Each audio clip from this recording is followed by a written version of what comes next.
Looks like Nolan Arenado's coming back to Coors Field. Same field as Trevor Story. Imagine the roar of the crowd as Nolan steps to the plate.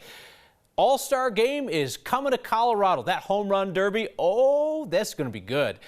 Associated Press is reporting that the 2021 All-Star game is coming to Denver after it was pulled out of Georgia due to that state's new voting restrictions. Major League Baseball has not confirmed this news. We know that Colorado leaders clear up to the governor had been lobbying for it. It sure looks like Colorado's about to get rewarded for being bipartisanly excellent at elections. That is Major League Baseball's concern these days, pulling the game out of Atlanta after Republicans in Georgia passed new voting laws that critics say disproportionately affect voters of color. This year's All-Star game is scheduled for Tuesday, July 13th, with the events including the Derby leading up to the game. Major League Baseball is expected to make its formal announcement tomorrow. Sort of wipes the bad taste out of our mouths after losing the Great American Beer Fest for yet another year. This is a pandemic cancellation, just too much uncertainty about whether it would be safe to pack all those people into the convention center come fall. GABF will return for its 40th anniversary year in 2022. It's the latest cancellation for a convention center that has been just cleared out. Visit Denver says the city's lost $1 billion in convention cancellations during the pandemic. It makes sense. People aren't traveling and gathering as they did. And that means a huge ripple effect of losses for the local economy. Here's 9 News reporter Kelly Rinke. Over at Launchpad Brewery in Aurora, beer is their rocket fuel. Yeah. It's kept co-owner Paul Mahoney going for almost 6 years. That's the best part about Great American Beer Festival, is showcasing the best Denver has to offer. The business typically enters a few drinks into the competition at the Colorado Convention Center. It's a fun kind of fall festival for us to get out and meet people and get to talk to consumers that have never heard of us. But for the second year in a row, GABF is skipping its public event and returning in person in 2022. It definitely is a big driver in the economy, bringing people to Colorado, and we are one of the closest breweries to the airport. So we do get a lot of people that, as they're coming in or leaving Denver while they're visiting it for Great American Beer Festival. Mahoney says business has been okay for them during the pandemic. Production actually went up.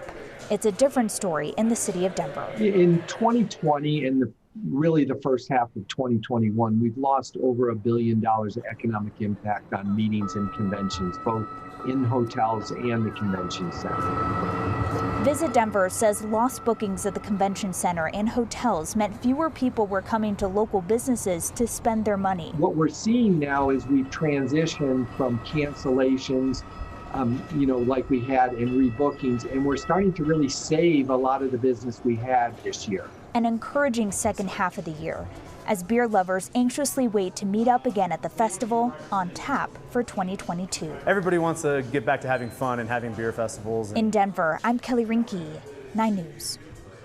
There are still several events booked at the convention center for this summer. Visit Denver says it's working with the local and state health department to make sure that safety protocols are followed.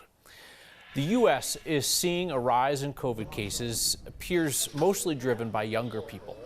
The director of the CDC blames spring break travel, loosening restrictions in various places, as well as the new variants of the virus. She also says that many of these outbreaks are tied to youth sports and extracurricular activities. Hospitalizations in our state continue to increase. 351 people are being treated for COVID-19 right now. That's 27 more patients than the day before, and it's 24 more patients than this time last week. We have seen our case rates and our positivity rate rise slightly in Colorado.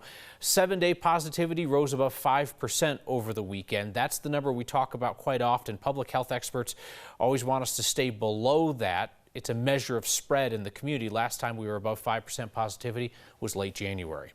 Dr. Michelle Barron, who we often talk to for her expertise in infectious diseases, says that a decrease in testing may skew some of those numbers. And Dr. Barron says it's too soon to tell if there's a fourth wave hitting in Colorado as it has in other parts of the country. I think we're certainly at risk for entering a fourth wave. I believe we're kind of in a race right now between getting enough people vaccinated, fully vaccinated and protected, and the rise of the variants that are probably contributing to this increasing spread of infection. Dr. Barron says a fourth wave would look a lot different than previous surges. Patients in the hospital now are younger because we're vaccinating more older Coloradans. People are spending less time in the hospital thanks to a better understanding of how to treat COVID. And vaccines are just generally making the COVID cases less severe. Dr. Barron says hospitalizations are now becoming a less useful measure of the virus's spread. So she says she'll be tracking case rates and positivity to better understand the virus activity. So while most counties in our state are easing restrictions, Summit County's going in the wrong direction with rising cases. Summit's going to move from level yellow to orange on Wednesday. That means capacity limits will drop from 50% to 25% at restaurants, gyms, and businesses. Case rates and positivity are also going up there. 50% of the county's population has received at least one dose of the vaccine. That's pretty impressive. But Summit County leaders say the rise is from young adults. Most of them work in tourism, and they weren't eligible for the shot until last Friday. We really believe here in a few weeks when those employees are getting vaccinated and the ski season is winding down, it will certainly be better for our numbers. Summit County is the second county to slide back a level. Pitkin County moved voluntarily. Fort Lewis College in Durango is one of the first schools in America that's going to require vaccines for everyone on campus next fall. 9 News reporter Mark Salinger shows us how schools around Colorado are handling vaccine requirements. The pandemic has taken away a lot of the social parts of college. For much of the past year, schools all around the state have gone to virtual learning. Now vaccines offer a chance to get back to that ever-elusive normal we knew before the pandemic. The big thing is the more students we can have vaccinated, the better chance we have of having a normal semester. More than 280,000 students go to college in Colorado. Each school makes their own rules when it comes to who has to get the vaccine. There's only one school in the state that's mandated that all students be vaccinated before returning to campus in the fall. They're also one of the first in the country to do that. That's Fort Lewis College in Durango. The president of the school says it's their best shot at keeping students in the classroom safely. Students would submit proof of vaccine, the vaccine card, or some other kind of proof that they had been vaccinated to be eligible to be in classes. President Tom Stridicus says mandating the COVID vaccine isn't all that different from mandating other vaccines that students are already required to have. 70% of classes are already in person. Here at the University of Denver, school leaders are hoping that 90% of students, faculty, and staff will get vaccinated. That's the goal. They're not mandating that everyone get vaccinated, but they're hoping that on-campus vaccination clinics will help them get there. So we are hoping to offer vaccination on campus for everyone before the term ends this year. Sarah Watamura is the COVID coordinator at DU and a professor in the Department of Psychology.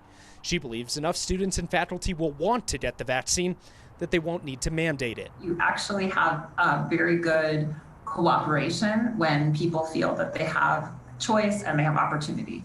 From football games to on-campus plays to in-person study groups, schools around the state see vaccines as a big step forward towards getting all of that back, one vaccine at a time. In Denver, I'm Mark Salinger, 9 News.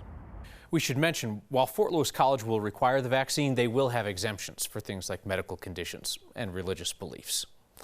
Vaccine eligibility opened to all Coloradans older than 16 on Friday. As it stands now, 1.1 million Coloradans, about 19% of the state population, is done with the vaccination process. Then you got about 730,000 more waiting for their second dose.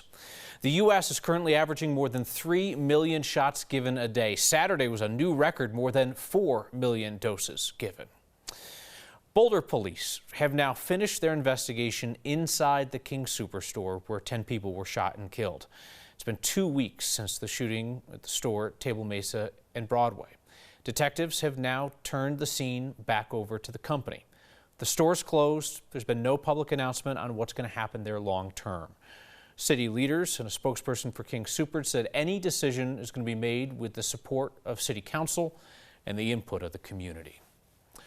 Tomorrow, voters in Fort Collins will decide what to do with the old Hughes Stadium site. Voters will decide if the city should try and buy that 165-acre site from CSU and make it open space.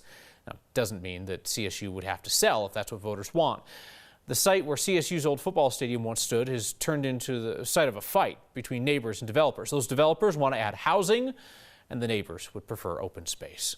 Voters in Fort Collins are also going to decide whether they will ban single-use plastic bags in grocery stores. That proposal would charge a 12-cent fee for paper bags. If that passes, Changes would take effect May of 2022.